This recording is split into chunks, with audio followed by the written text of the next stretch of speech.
Professor Jakes Gerwel het sy merk as akademikus en politieke aktivis gemaak by die Universiteit van Wes-Kaapland. Hy het daar gestudeer en later ook rektor geword. Dis waar Dr. Danny Titus hom leer ken het. Ek self onthou hom veel meer as 'n student wat in sy klas gesit het. Afrikaans-Nederlands, 1976, waar ons moes sin gemaak het uit Afrikaans uit. En waar hy vir ons dan begelei het na Afrikaans as Afrikaans van die bevryding. Nie 'n taal van onderdrukking nie, 'n taal van bevryding. En dit was 'n geweldige kopskuif in 1976. Sy vriend van 47 jaar onthou ook hoe sterk Gerwel oor sy moedertaal gevoel het. Not only because it was his mother tongue, because as he told me, it is important to understand the language of the Afrikaner in an attempt to understand his implementation of apartheid and what his plans were. Die universiteit het vandag hulde aan hom gebring as 'n hervormer wat die instellinge oop intellektuele tuiste gemaak het wat betrokke geraak het by die gemeenskap.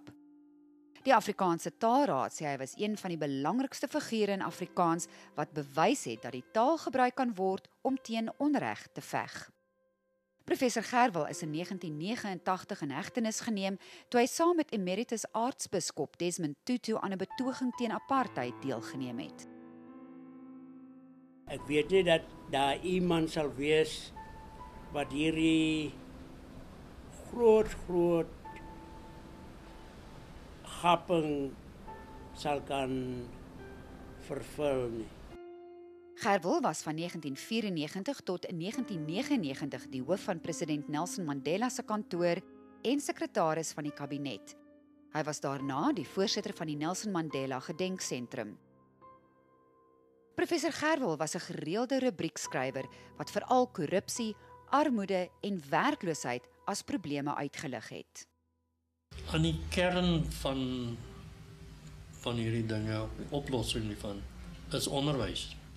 So ek dink ons moet nie net na universiteitswese nie, maar die onderwys in die algemeen is iets wat dringend aandag nodig het.